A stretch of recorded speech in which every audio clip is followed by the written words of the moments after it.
So hi everyone. You've been getting emails from me. This is Ross. And I'm Courtney. Thank you all for making it onto this call tonight. We know it's hard just during the week, and you're already giving us a lot of your time by taking work off on Friday or even work off on Thursday to be able to make it in time. So we really couldn't do this without any of you. So first of all, I just want to start with a thank you. But we do want to start to just kind of explain to you where we're at with our seminar this year and how it's, for those of us who have been here before, it's incredibly different than it was even just last year. And for those of us who have not been here in a long time, it's also incredibly different. So basically, this year, all of our directors team, other than our director of programs, is brand new in their position. We've all kind of had positions around and in HOBY, but in our direct, like our actual positions that we're in, we've not had them before. And we're also moving sites this year. And it's just a big year of change. So we wanted to start with that just so you kind of have that in mind, and that we are really like, this is a year of learning and a year of implementing changes that we have really seen as evidence-based changes. So we say this first and foremost because we hope that you will keep an open mind as we work through things. We promise as well to keep open minds. We want to hear your feedback. We want to know what you think about the things that we're doing, because in many cases they are things that we are doing for the very first time. But we have built in several different types of feedback loops for you to be able to ensure that we have the ability to hear what you think. But we just ask that you're cautious about when and how you're giving feedback. Both because some of the people that you'll meet have been working year-round to make these things happen, and because we just want to be, we certainly want you to be open and honest about how you feel, but we do want you to be cautious about if there's something that you don't like, not expressing that in front of an ambassador. And so at this point, if you cannot see our screen, so if you're not logged in via online, or if you just have your camera turned off, that's fine. But if you cannot see our screen, we will be using the guide to HOBY that I sent you an email this afternoon. And then for most of this call, it'll just be us kind of talking, because that's why we're doing this call ahead of time, so that we can really be interactive and conversational on Thursday evening when we have another training. So if you could mute yourself so that we don't have any feedback in the background while we're talking, because we actually will, like, the reason that we're recording this is for people who couldn't make it. And this is a message to people who are listening to this in the future. There will be a key, like a code word said sometime throughout this call. And when you hear that, you will text it to me, because I have to know that you saw all this information, because it's risk management and liability information, and we're legally required to have you listen to this. And so with that, we will start. I want to start with just a little bit of explanation of our staff structure. For the returners, you will see the facility. And for those of us who are new, thank you so much for coming. And if you haven't been here in a while, it's also changed. So you are a facilitator. You are 21 and older for a reason, because you are legally the guardian of the children in your group for the weekend, which is why you were background checked, which is why we had to have multiple forms of information about you, because really we are basically their teachers and their parents this weekend. But that sounds really stressful. Don't stress on it too much. But basically your job is to really help them conceptualize their experience and to think about it and to help them think introspectively about what they're experiencing. And as you already know, you will have other staff members working underneath you. So in the past, we've just had junior staff, just a blanket junior staff, and they had no distinction between their positions. But now we actually have two different types. And so our junior facilitators are our returning junior staff members, and they have a wealth of experience because they both went through the program and then came back. Many of them came back last year for the first time, but there are also multiple who have been back 2, 3, 4 years. And so rest assured that if you are brand new to this program, you can ask them a question, and they will likely some way know the answer. And they will basically just help you and to be a part of the conversation and to provide their perspective to the students. And then you will also have a team alumni member. So they are brand new. So in the past, we had issues with students who would come back and have this idea of reliving their experience. And it became very difficult because they're only a year older than the kids in your groups. So they very much relate to them, almost sometimes to a fault. And so this is the system to not only counteract that, but also help us out with operations, because as we've moved to a new site, we're doing much more operations and material-based activities, so we need a lot of hands on deck for when we do that. And so these students will be, staff members will be pulled away from your group at certain times, and we will let them know when they will be doing that. You don't have to be in charge of knowing when they need to leave. But they're a junior staff member, but really when they're in group time, they're really just your observer. They are really just kind of seeing what it's like to be on staff. They aren't necessarily a super active role within it. They're much more active on the operations side than they are on the ambassador support side of things. They, each of the team alumni members will have a specialization within the operations team, and that will be something, it's a smaller task, but it's something that they and only they will be worrying about. They are tasks that they were given because of interests or expertise that they have, but then they'll also be supporting us in doing things such as setting up for the service project or setting up for some of our more intensive program elements. So we added you into a group me earlier this afternoon. The team alumni are in a separate group me specific to operations so that we can alert them when we need them to be in another place. The other thing that some people who have been around in the past will note is a change in terminology about the returning junior staff member. We have chosen to call them junior facilitators because we want them to understand that this is in some ways a mentoring experience for them. We want them to be able to feel like they are in training to become a facilitator. So by all means, you are 100% the person in charge of ensuring that the students understand and can digest the experience that they've had. However, particularly in the cases of those of you who've never been around, those junior facilitators will know we've placed you, those who are brand new, we've placed you with our most experienced junior facilitators so that you can rely on them. And that you can feel free to treat them as a partner. The other thing that we should mention now is you will notice this if you started to take a look at the staff yearbook. We also implemented a section structure. And part of the reason that we did this is we wanted the most senior facilitators that we have to be able to serve as mentors for our less experienced facilitators.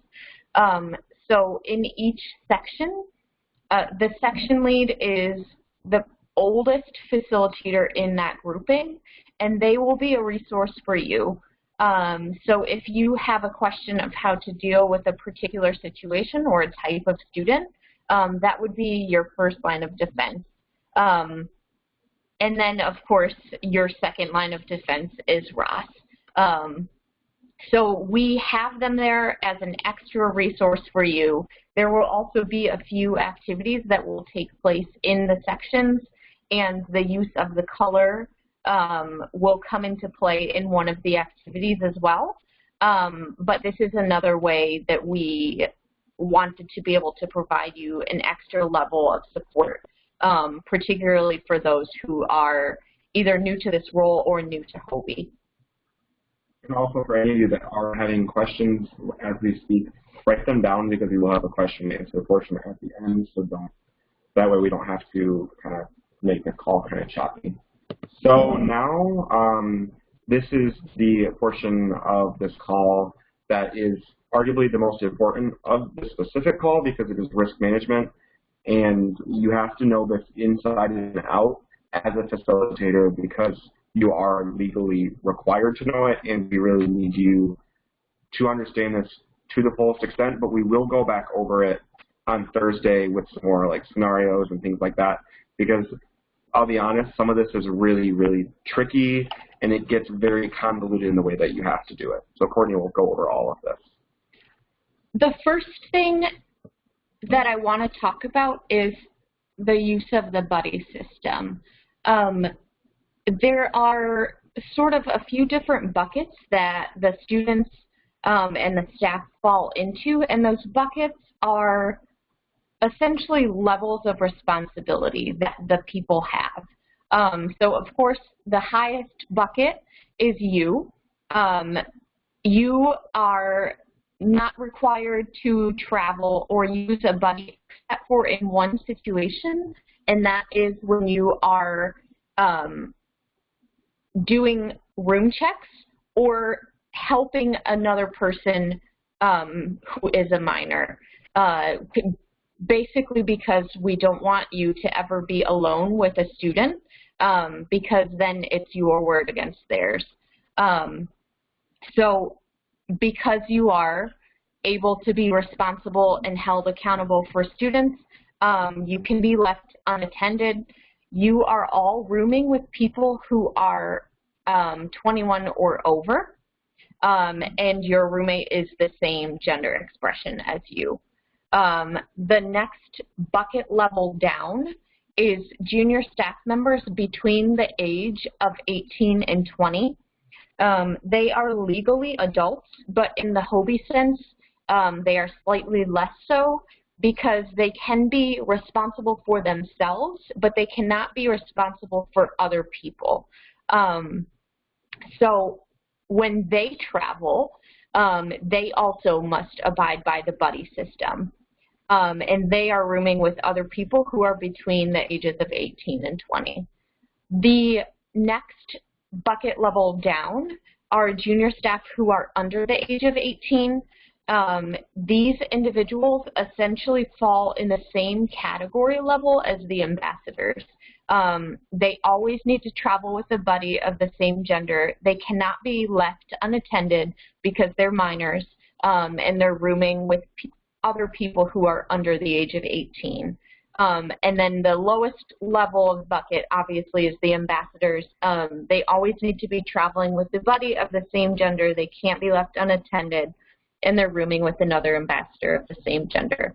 The reason that we say this is the buddy system is in effect for the students when we are all in the same place. So if we are in the auditorium and a student asks you to go to the bathroom, then you can say, take a buddy, that's fine, you can go. The reason that that's okay is because there are enough of us in the building that we know that there is coverage. If, however, a student asks to go back to their room, the first question is, why? Because typically unless it's like for emergency medication, which we'll get to, it's not something that we typically will permit. But in that instance, that's one of the situations where you actually would want a buddy to go with you to escort that student back. So we will talk a lot more about this when we actually get on site. We'll work through a few different scenarios, such as if a student asks to go back to their room for something, what you can do to help you work through scenarios. Because again, when you're in a situation, in the moment, it's kind of like, yeah, okay, that's fine. But then when you think about it, it's like, maybe I shouldn't do that. So we will talk a lot about these sorts of things so that you can be prepared.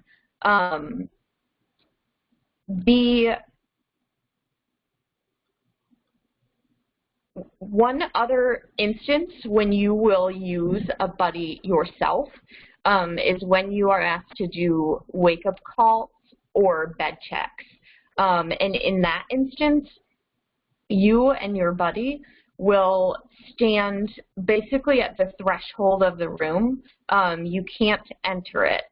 And you can't be alone with a student, obviously, which is why you have a buddy. If for some reason something medically wrong happened and someone needed to enter a student's room, 2 adults need to be present, and at least one of them needs to be the same gender as the student whose room is being entered. Again, we'll talk a lot more about this when we get in situations and when we get on site, but that's just a really quick overview of how the buddy system works.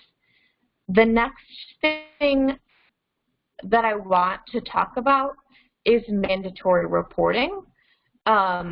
Because we are an educational organization, we are mandated to report situations that are concerning. And there are essentially 3 types of situations that are concerning to us, and they are if students say anything that indicates harm to self, harm to others, or that they have been harmed by someone else. This is a thing that as a facilitator, it's kind of complicated sometimes to bring up and talk to them about. But the reason, what I typically do, and sort of the way that you can justify it to them is I say, at HOBY, we really care about you. We want you to be happy. We want you to be healthy, not just here, but at home. So if you, a lot of times, for those who have never done this before, students will say things, they'll feel really comfortable and they'll feel safe. And sometimes students will say things that they've literally never told another human. And if that happens, what we tell them is if they say something that raises concern, we legally have an obligation to say something. You can tell them that what they tell you is confidential, but it is not private. Because if they say something that is concerning, you are legally mandated to report it. And the easiest thing to remember is just if there's anything that anyone says that makes you think, I don't know about that, say something. First line of defense is Ross. If you're super uncertain, you can ask your section leader what they think. And then the second line of defense is me. We actually have to fill out paperwork, and if we report it, it needs to be checked out. We would much rather that it's checked out and nothing is wrong than not check out something that is actually very serious. So if you have a suspicion, and we've had this same conversation with the TAs and with the junior facilitators as well. If you have a suspicion, please just talk to us about it.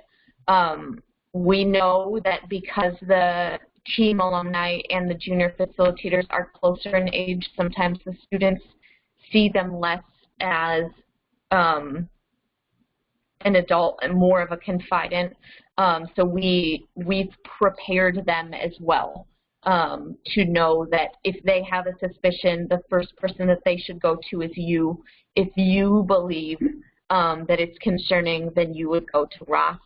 Or if you're uncertain, then you could gut check with your section leader. The next thing, again, we'll talk more about this on site as well. The next thing that I want to briefly touch on is medication. All minors, including junior staff, will be turning in all medication to us, including over-the-counter medication. There are some exceptions. The exceptions are emergency medications. So those include asthma inhalers, EpiPens, any diabetes management medication, or anything that their doctor has indicated with a prescription verification form must stay on them at all times. The other medications that can remain on someone's person are birth control or allergy medication.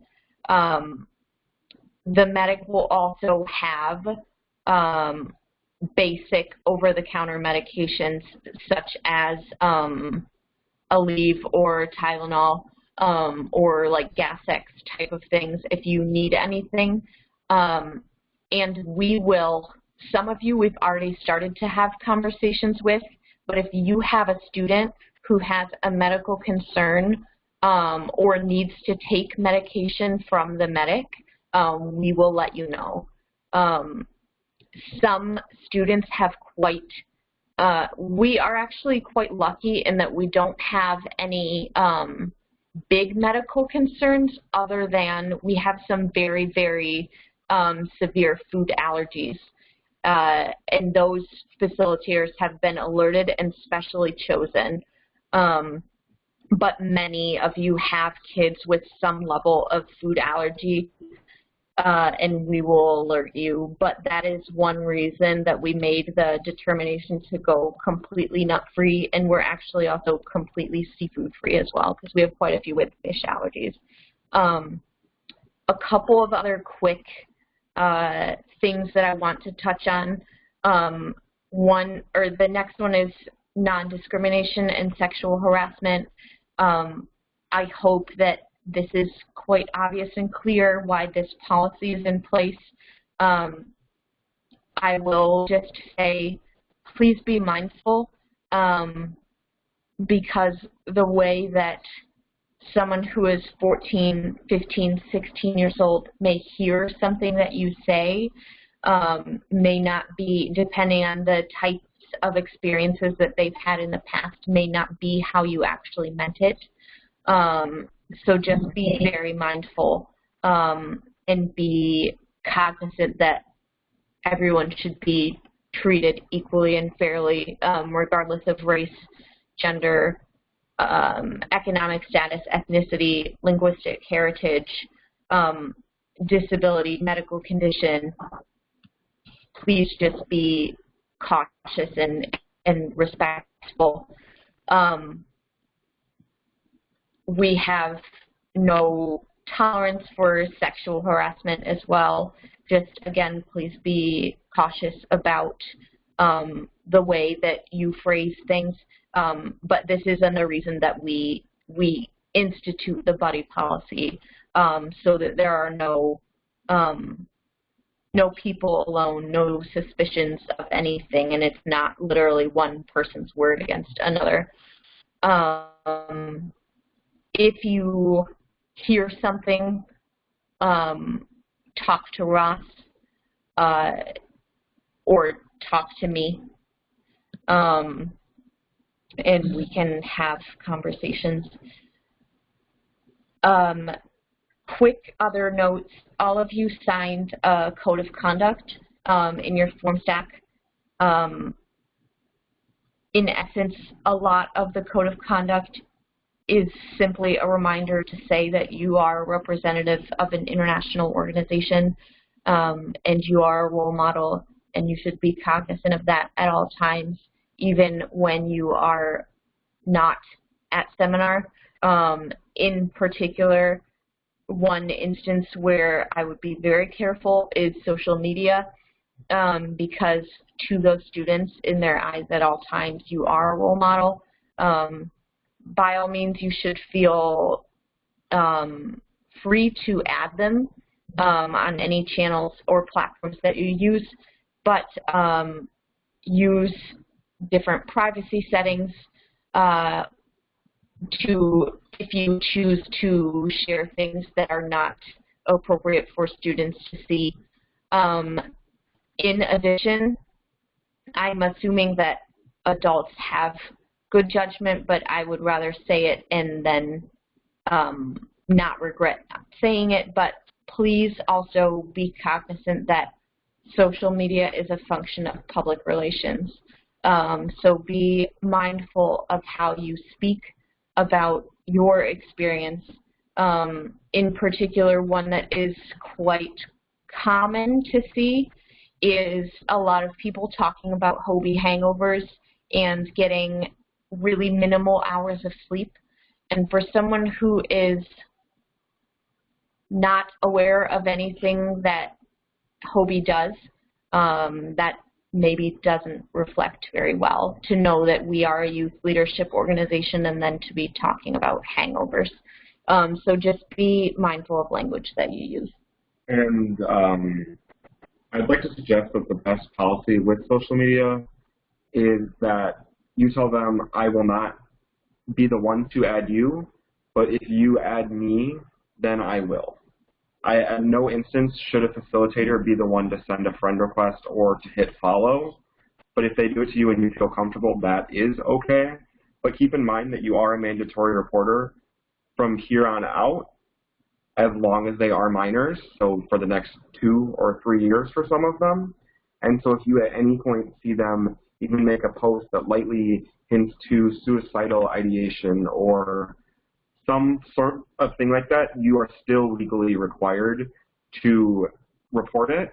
So if you're okay with that weight on you, that's okay, but know that it's there. But it's there.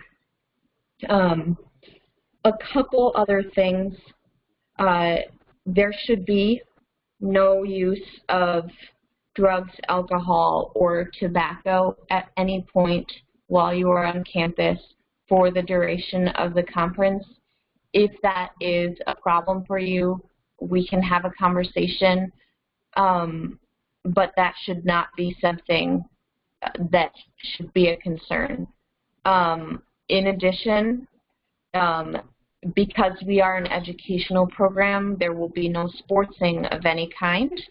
The way that this most commonly comes into play is that there are occasionally gymnastics performed at the dance, and that is not okay. Truthfully, because we're an educational organization, our insurance doesn't cover that sort of thing. Obviously, we don't want to say that to them. What we say is just simply, your parents are trusting us, we're responsible for you, we want to keep you safe. So when you see it, stop the jumping off of staircases, running across hallways, gymnastics. Those are the most typical things. You're welcome to bring like balls or things for icebreakers, but there should be no diving after balls. There should just be standing in place and catching a ball. This also applies to you, and so if you are a runner or a jogger or anything, you cannot do that while you're on campus, and neither can your students. If you hear any of them saying anything like, well, my track coach said that I need to keep running while I'm at because I have state next weekend, They are legally not allowed to do that, and neither are you. There's no waking up early to run. There's no running at night. We just can't have it because if anything were to happen, we're not insured for it, and it's just a huge problem that we can easily avoid just by setting boundaries from the start. And we actually will talk about this when we get on campus. There are sleep requirements.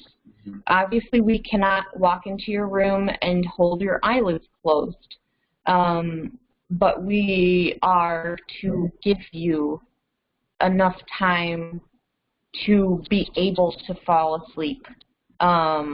So we don't want you to do anything to jeopardize your ability to rest, because we have really long days and we need you functional.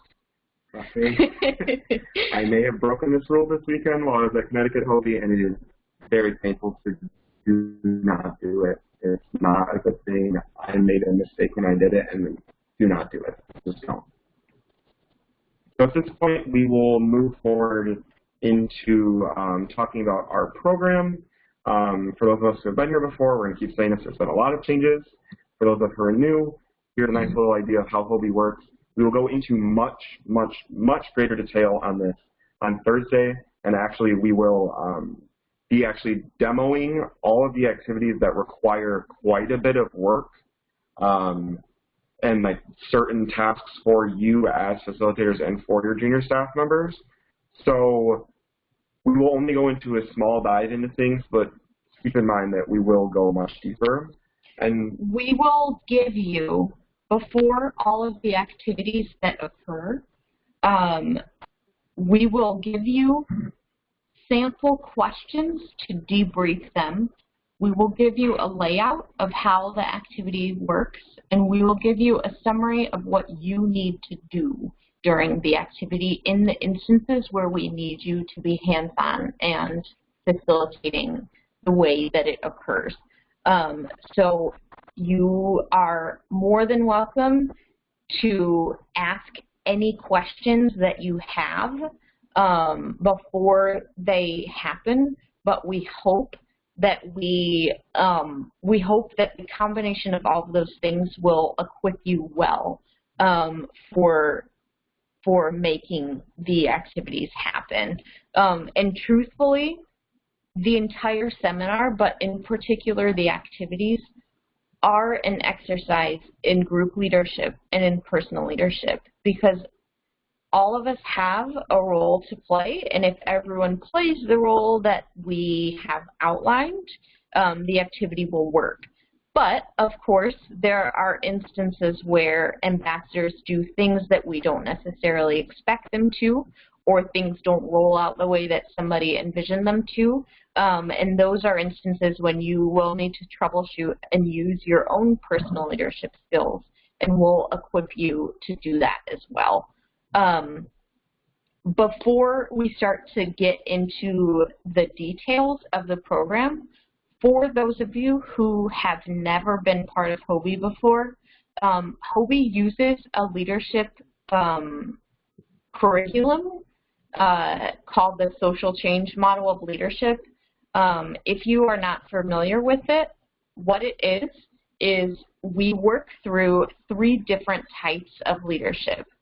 Personal leadership, so we talk to them about the characteristics that they have that influence the strengths that they have as a leader, and we help them to understand not only their strengths but also their passions and how those influence the way that they lead. Then we move into group leadership, and we help them understand how those personal traits that they just learned about affect the way that they interact with other people when they're working in situations that involve working towards a common goal.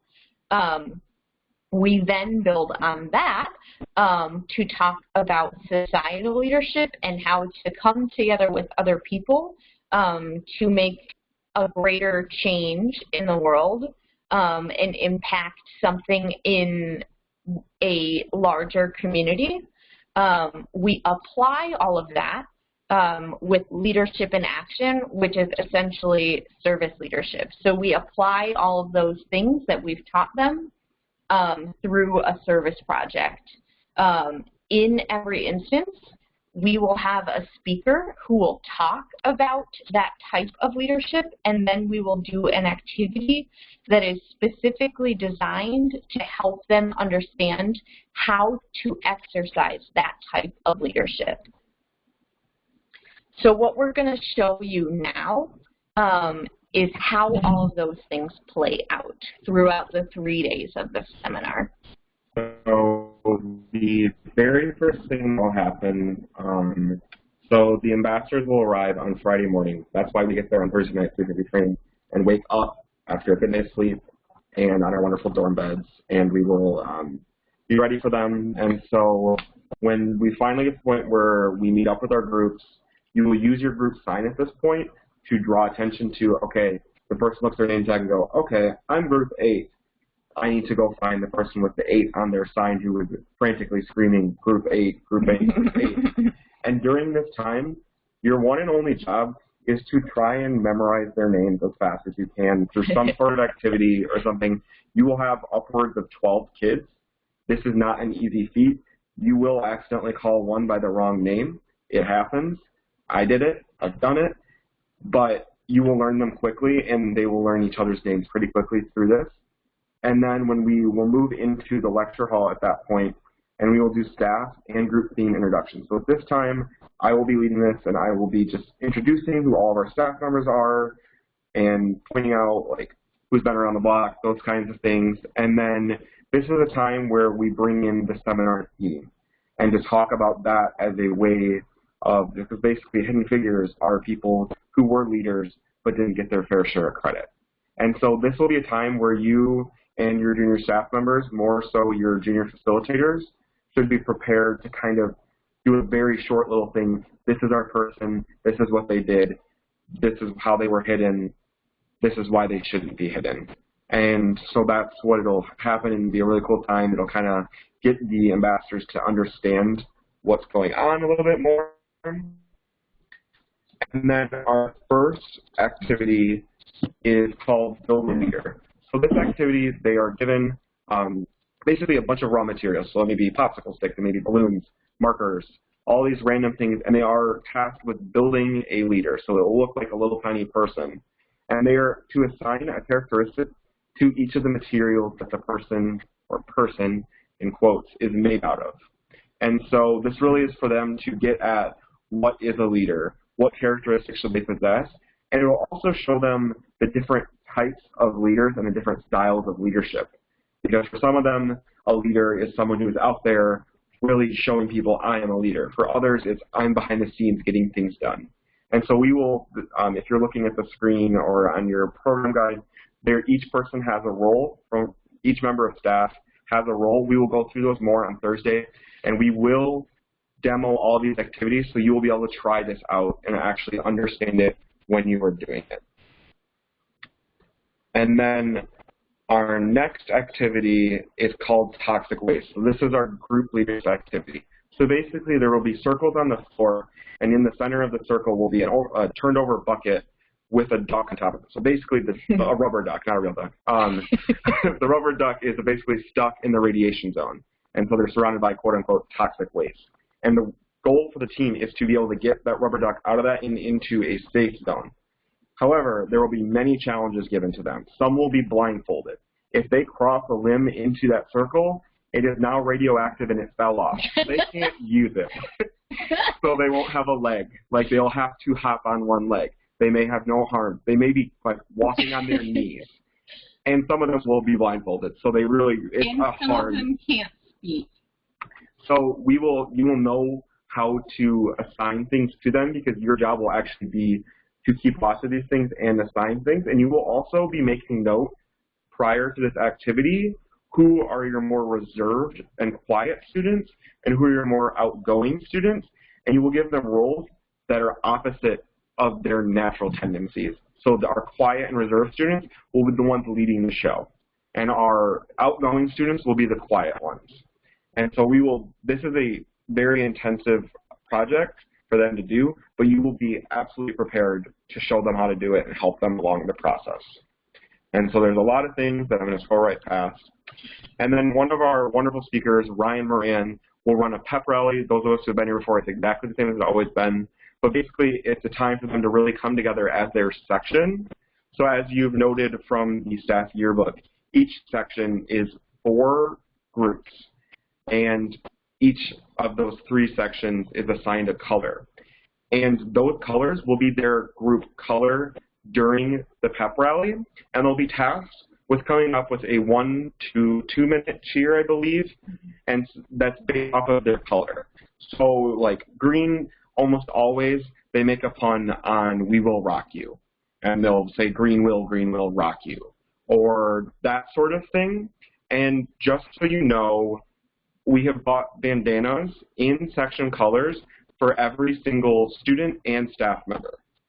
So when you're buying swag for your group, try to stay away from bandanas, but like say like one of us is doing a thing with a person who is a geneticist. If you find bandanas with chromosomes on it, get them. But like if it's really just like a thing to get them something, get away from bandanas. And during this, it's for them to like have the spotlight, but we will also talk about this more. And that'll be like our last activity on Friday. So on Saturday, we're doing something that we've never tried before, which is that we are going to spend the entire day essentially talking about volunteerism. And the way that is going to start is with we're going to start talking about a particular cause that they will be volunteering around, which is hunger. So those of you who have been around in the past will know that we have previously done a hunger lunch, and those can get a little sassy. So what we decided to do this time around is actually stick them in a simulation. So there's actually no food involved. It's more of an inequality simulation that will simulate the types of life situations that people in different income levels globally might experience. And in the simulation, each of the groupings of students will be asked to perform some sort of task, and all of you will be assigned to a grouping of students, and you will be asked to do something to them to make their task or their life situation harder. So we'll talk more about what this will mean for you when on Friday night, and we'll demo this a little bit more for you. But we hope that this will be a way for them to learn how to empathize with the way that other people live without feeling like we aren't feeding them. We will follow that up by doing a food pack with Kids Coalition Against Hunger, which if you haven't packed with them before, it's essentially an assembly line style packaging process of a rice and soy casserole. We will be packing about 10,000 meals. It's an extremely efficient process, and the students tend to like it because they can see in a very short period of time that because they did something with their hands, they were able to make a pretty big difference for some people. It's also a really interesting exercise in group leadership because it's an assembly line, so everyone in the line has a different task. And if everyone does it, then you have a really neat end result. So we've had good success with this project in the past, and our students really enjoy it. We'll round out Saturday night with a dance. Your main task there will be, all of you will be sort of on call for a very short period of time of the dance, just to make sure that no students are trying to escape out of doors or making lovely connections with someone else's face. But so you'll be asked to sort of keep an eye out for a short period of time, but then you'll be free to enjoy yourself. Then we will sort of change the tone of the evening with another new activity that Ross will explain. Yeah, so this is an activity that I will be leading. We'll move from the dance, which will be very high energy. It'll be nice after a day of a lot of service, kind of like a celebration that we did all of this. And then this next activity becomes a very, very intense and emotional, introspective journey for them. And so usually what we do at Michigan Hobby is our Saturday night is an emotional one. And so what this activity will have them do is they will have roughly 20 minutes to to prepare a are you okay, Courtney? Yeah. Very appropriate timing here. But basically they'll have 20 minutes to prepare a 5-minute story of self. I'm going to try and push through her laughter. But basically, they will be given the prompt, what was the journey that led you to Michigan Hobby? Sorry. Jordan texted connections with other people's faces. Yes, okay. We will not have connections with other people's faces. And Courtney is just going to, I will turn this to me at this point. But basically, this will really give them a chance to understand that others go through a lot of things as well, and a time to reflect on how they became the person that is standing or sitting in that room at that time. And so this is a time where you really want to keep in mind mandatory reporting, because this will elicit a lot of emotional things, because as we all know, our stories of our lives and of our ways of getting to a place are very difficult for some of us, and we all go through like deep and dark times that make us who we are, but we also go through very high energy, awesome times that also define who we are. And so you will be taking part in this activity, but we ask you that this activity is for the students. And so because of that, many of us have very emotional things that can put us crying in a corner for hours after sharing them with others. We ask that we tone it down so that we can make it about the students, and so that you're in a position where you can serve as a person for them and they don't have to serve as a person for you. And so that will be the thing that we will round out our night with, and you will have a lot of group time to talk about all these things. And so then on Sunday, this is Michigan Hobby's defining activity. It's called the Fa. It makes no sense if you just look at the name of it, and you will have ambassadors the entire weekend going, what is this? And you will tell them, you will see, because we don't want to ruin it. But basically, it is an activity in cultural difference and working with other cultures.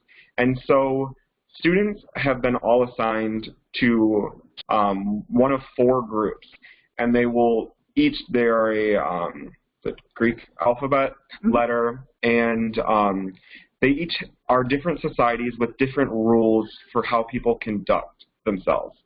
And so we will definitely go over how this activity will work, but basically ambassadors will be ambassadors for their group that they're placed in, and they will have to go and interact with another culture and bring back to their culture what the other culture is like or what they do. And so we will very much prepare you for this, because it can be very, very, very confusing if you don't know what's going on. And so that's the last activity that we have. So that's the last little bit about program at this point. I think Courtney has collected herself. So basically, at this point, this is for people who are watching this as a recording. The keyword is Hugh, as in Hugh O'Brien. So when you see that, text that to me. Anyone who is currently on the call, do not text that to me. I know you are here. I don't need you to send this to me. I have a couple. Do you have anything to add, Courtney, before I move on? So a couple what to bring and expect kind of items. You will arrive by 6:30 p.m. on Thursday. Let me know if that's going to be an issue, if you're suddenly having something come up, but really we need you there if, like, unless it's something completely serious by 6:30 p.m. because we need to start training right on time so that we can reach the time because we have to have you in bed or in your room by a certain time to be able to get the required amount of sleep as a staff member. And so also what we'll do that night, just as a quick overview, is we'll give you a tour of our new home. We'll work through a lot of those scenarios of in these sort of situations in risk management, this is what you would want to do. We'll also talk through the entire program in detail for Friday, in particular how registration will work because everyone will have a specific task. And then you'll have time as well with your facilitation team member to go ahead and set up your group lounge to put your door decorations up. If you need to finish your poster or anything like that, you'll have time, a little bit of time for that as well. And then we want to make sure that everyone has time to get to know the people that you'll be working with throughout this weekend because we do have some new faces, and because the team alumni are new as well, there are quite a few people who won't know each other. So we know that it's very important for all of us to be able to know and trust each other to work towards the same goal. So that's something that's very important to both of us, is that you guys have time to bond and to get to know each other. And another reminder, this was an email to you in, I believe, all caps, but we are a nut-free seminar, as Courtney has already mentioned, and that applies to snacks that you bring. So you can't stop at a gas station and grab a Snickers and bring it in with you. If you signed up to do Secret Hobby, if your person said, I really love Almond Joy or I love Snickers, you cannot buy that for them, even if that's the only candy they listed. Because we cannot even have you having it in your room, even if it never leaves your room. It just cannot come on campus. We have students who, if someone were to eat a peanut butter and jelly sandwich and touch a table with just their hands, not with the peanut butter itself, and staff members, mind you, that if that student were to touch that table, they would go into anaphylactic shock. We have quite a few with very serious food allergies, and we ask you simply to abide by this because we want to make sure that we can keep everybody safe. Ross has or will send a list of safe foods. It was an email that you received earlier. That you can consider, particularly in the candy department, just to make sure that everyone is safe. Yeah, for those of us who are new, basically we ask that everyone brings candy with because sometimes during speakers we all get tired, even us as staff members, and so a little bit of candy is nice to kind of perk you back up. And sometimes snacks are really nice for them too. I will have snacks just for staff, but you need to have things prepared for students, just in case you see some nodding off, because pump them up with some sugar, because otherwise they'll be asleep. Another thing that's important to note on the snack front is because of commercial standards of food safety and how things are produced and how commercial kitchens are sterilized, there is a requirement that all food that you distribute to students must be individually packaged and produced from a commercial kitchen. So you can't, for instance, unfortunately, bring homemade cookies and give them to your students. Everything that you distribute needs to be made. You can bring snacks that were made in a commercial bakery, but you would need to make sure that there were no nuts in the production area. But we need everything to come from a commercial kitchen and to be individually packaged, please. And so also just steer away from chocolate and from anything where you can't bring like a bag of M&Ms because then they would have to reach into it. So if there are little packages of M&Ms, that'd be okay, but just don't do chocolate because it is going to be warm. It will be warm in the rooms. They are not air conditioned. So just steer clear of that. Also, just one quick little thing. For our new faces, cheers are a huge thing at Hoby. And so if you think of summer camp on steroids. On steroids. And basically, this isn't just like a cool, fun thing. This is to begin at the very start of seminar, breaking down their walls. High school is very hard. We have all been through it. We know it's not an easy thing. And these kids build up really, really tall, tight walls. And the cheers put them on an even playing field, and it breaks down those walls so that they can really build themselves up using our program. And so we ask that you take part in the cheers too. The junior staff members are going to be the experts on them, but it really, really helps the students if they see their role model of a facilitator taking part in the cheers too. You may not know the words, but you're learning with them. And so we really ask that even if you're the type of person to not really be screaming out cheers about bananas and stupid things like that, to push yourself out of the comfort zone too, because if you do that, you will be showing them to push themselves out of their comfort zone. This is also the reason that there are actually two reasons that you have SWAG. One is to help them push themselves further out of their comfort zone, and the second is it's an identifying factor for you. If they have something weird on their head, then you can really quickly see them across the room.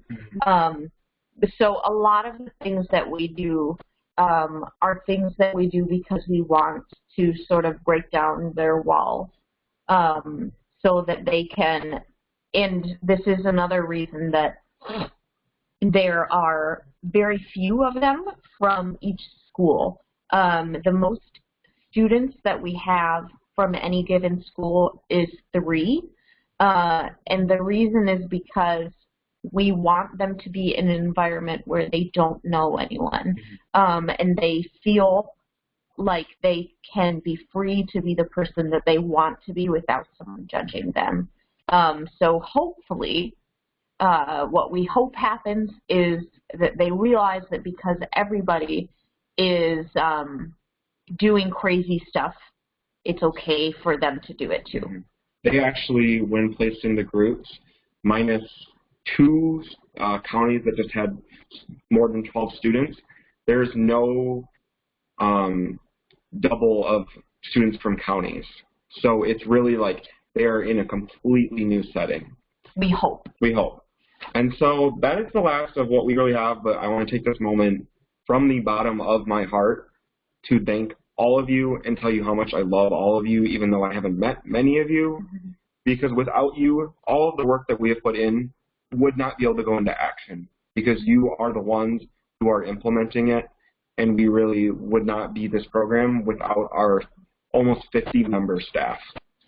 There are a lot of things that several people have done throughout the course of the year, but like he said, everything that the very core team, the seminar planning committee, has done does not matter one bit without you guys, because you are the ones that shape the experience that the students have.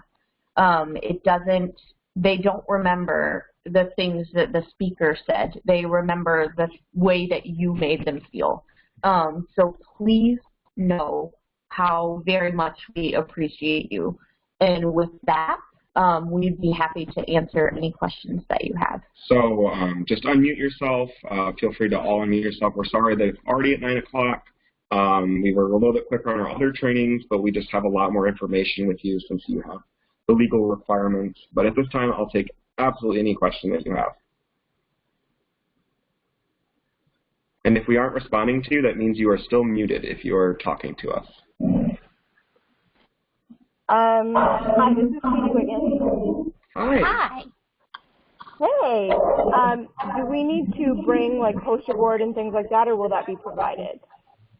You do need to bring a poster board. Are you specifically asking about your poster for your group? Yeah.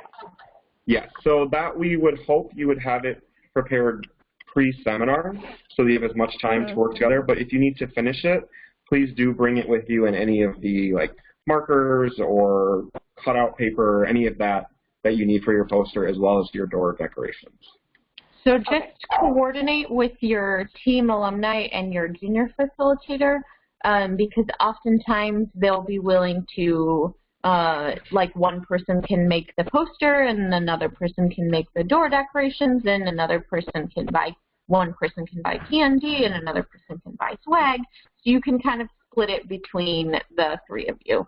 We recognize that this can get expensive to buy all of this stuff, and that's why we have 3 of you who can come together to buy that, because no one should be breaking their bank for Hobby.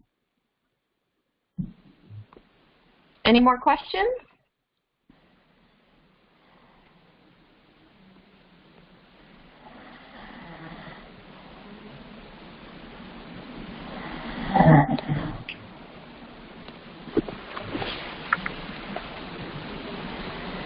Hearing none, we'll go ahead and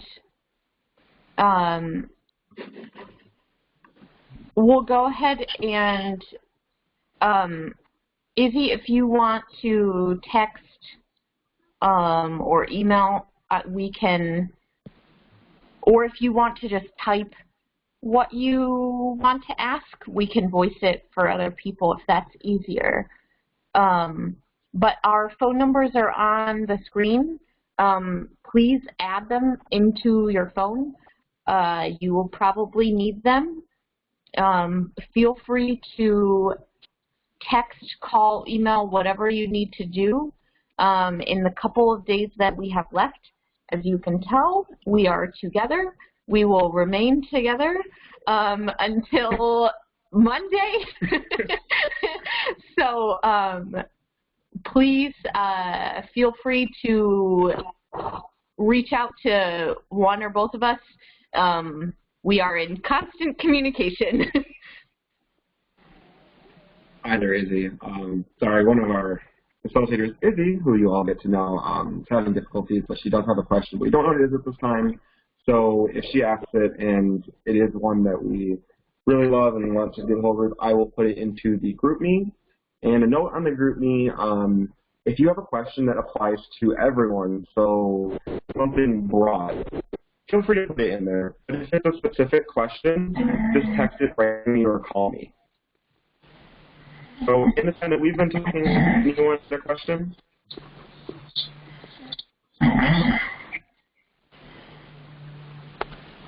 Hearing none, we will end this call to respect everyone's time. We want to thank all of you for taking an hour and 5 minutes of your time. On top of everything you already do, we really just another thank you. I'm so, so grateful for all of you, each and every single one of you. So we love you. We will say this over and over again. We could not do this without you, and we are so very grateful that you'll be spending the weekend with us. Have a wonderful evening. Please get some sleep, and we'll see you in just a few days. Bye, everyone.